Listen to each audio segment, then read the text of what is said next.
Hello everyone, welcome to the Commerce Achiever platform.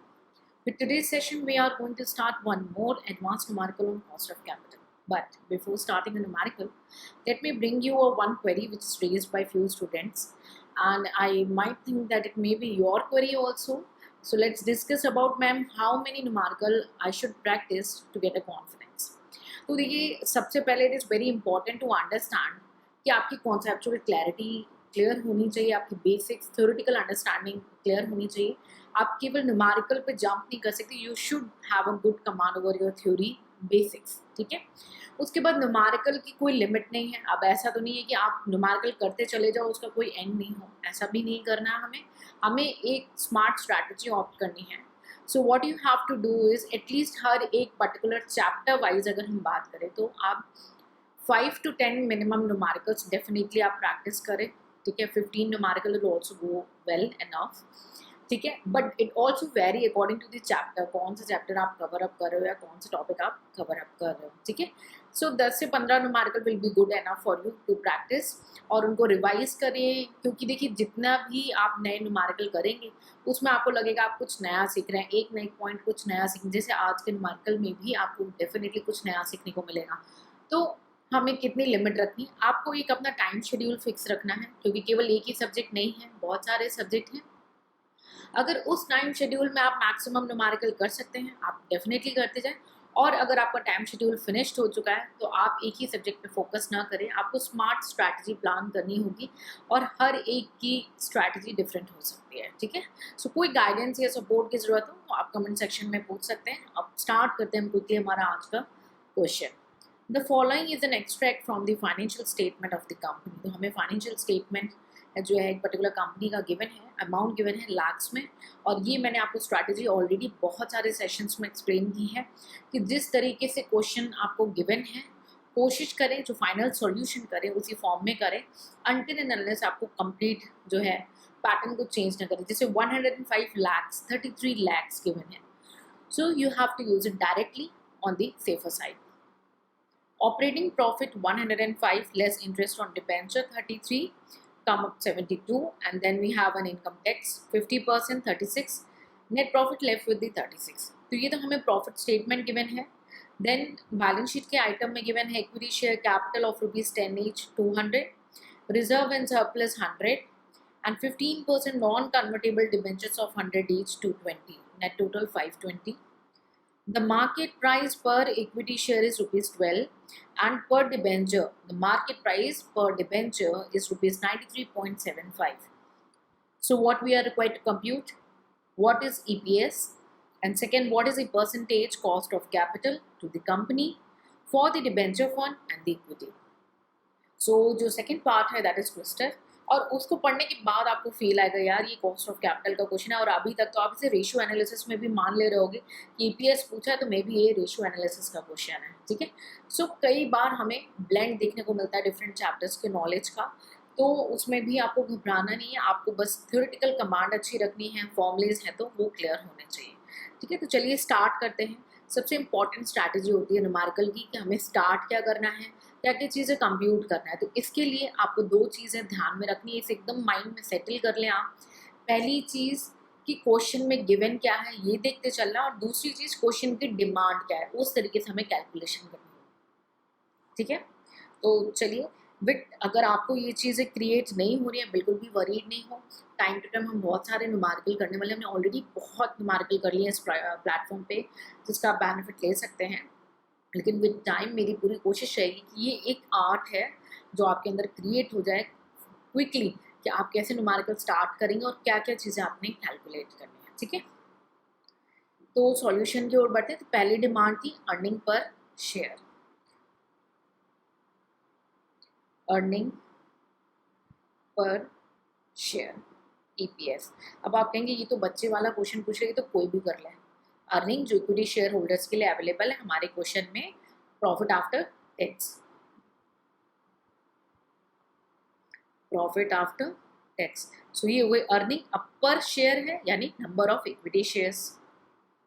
Number of equity shares क्यों particular चीज़ denominator या numerator में है, इसकी अंडरस्टैंडिंग रखिएगा, क्योंकि एग्जामिनेशन हॉल में बहुत सारे न्यूमेरिकल हो चुके होते हैं और बहुत सारा ही आपको फॉर्मूलेज भी मिल चुके होते हैं। अगर रटा हुआ होगा तो कंफ्यूजन हो सकती है, तो एक बार अंडरस्टैंड कर लो, परमानेंट सॉल्यूशन है। सो प्रॉफिट जो इक्विटी शेयर होल्डर्स के लिए हमारे पास अवेलेबल है, that is in our case 36 lakhs।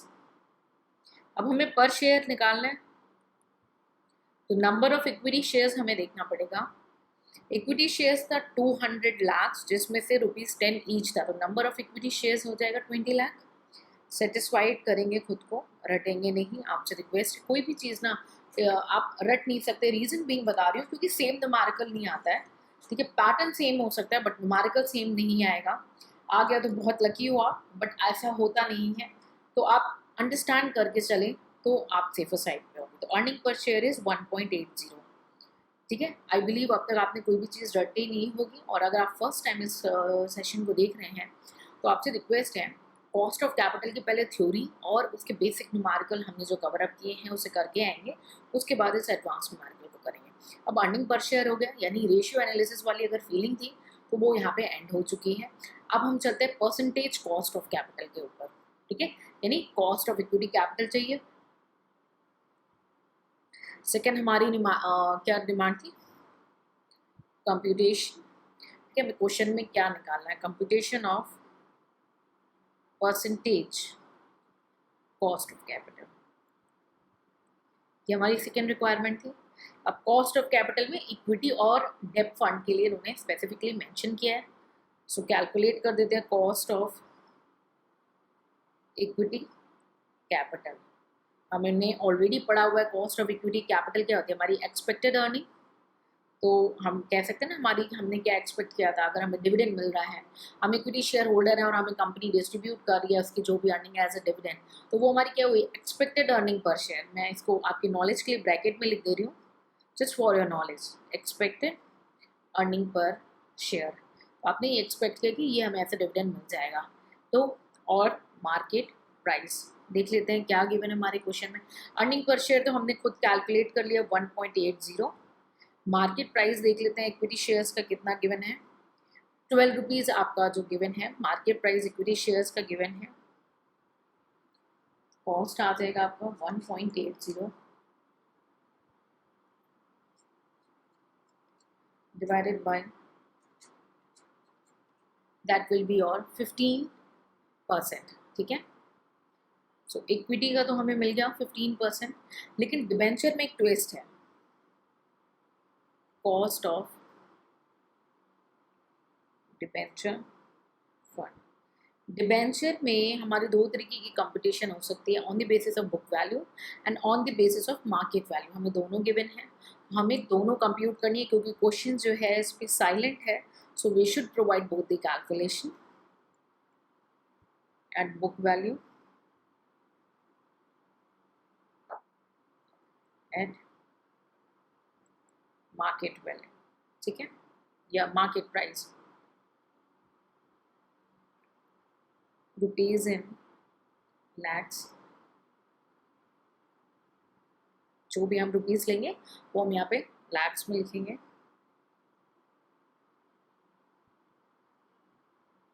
ठीक है। सो हमें डिबेंचर फंड का कॉस्ट ऑफ कैपिटल निकालना है, तो देख लेते हैं हमारी डिबेंचर की वैल्यू पहले कितनी गिवन है, 220 रुपीज 100 ईच, 220 lakhs, सो 15% डिबेंचर्स हमें कितना गिवन है 220, ठीक है। जैसे क्वेश्चन में फॉर्मेट गिवन है हम सेम फॉर्मेट में उसे लिख रहे हैं, ठीक है। उसके बाद इंटरेस्ट कितना होगा, क्वेश्चन में गिवन है क्या, इंटरेस्ट ऑन डिबेंचर गिवन है हमारा 33, नहीं गिवन होता तो हम कैलकुलेट करते, लेकिन यहाँ पे गिवन है इंटरेस्ट ऑन डिबेंचर 33। अब डिबेंचर में ऑब्वियसली हम टैक्स को रिड्यूस करते हैं, डिबेंचर इंटरेस्ट में टैक्स रेट कितना है 50%, ठीक है। तो ये हो जाएगा 16.5 in both the cases, balance हो जाएगा 16.50। सो ये डिबेंचर इंटरेस्ट जो है आपका, इंटरेस्ट आफ्टर टैक्स आ गया 16.50। हम कैलकुलेट कर देंगे आप cost of debenture,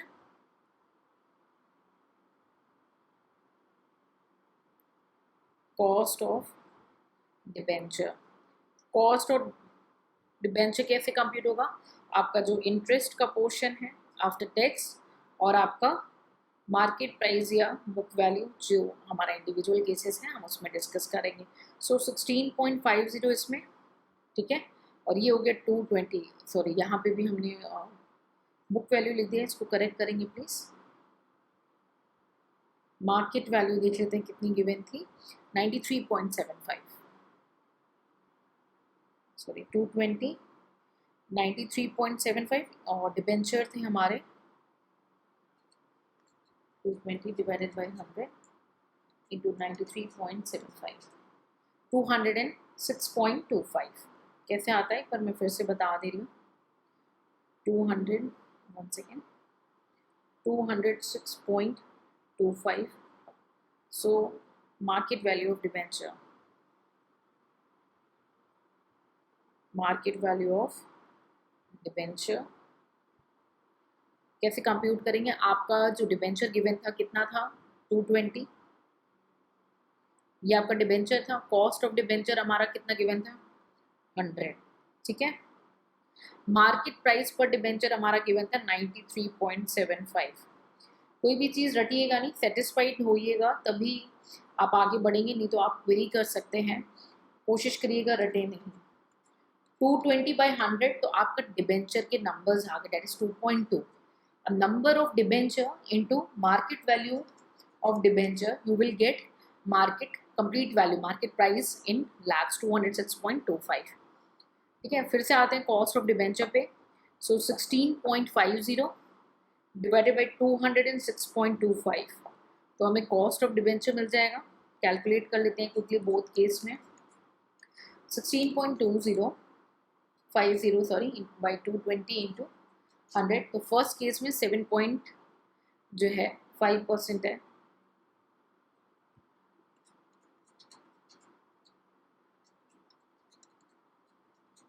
second case में 8% है।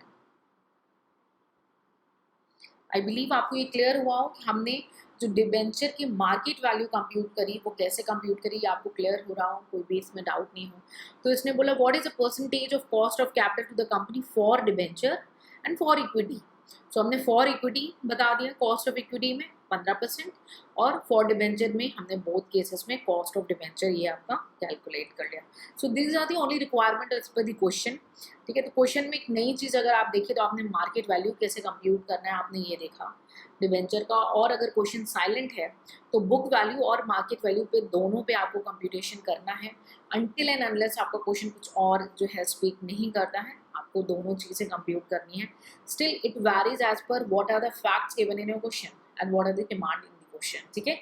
स्टिल हम और भी क्वेश्चंस की प्रैक्टिस करेंगे, क्योंकि मेरी कोशिश है कि आप जो है कॉन्फिडेंट होते जाएं with more practice in your numerical.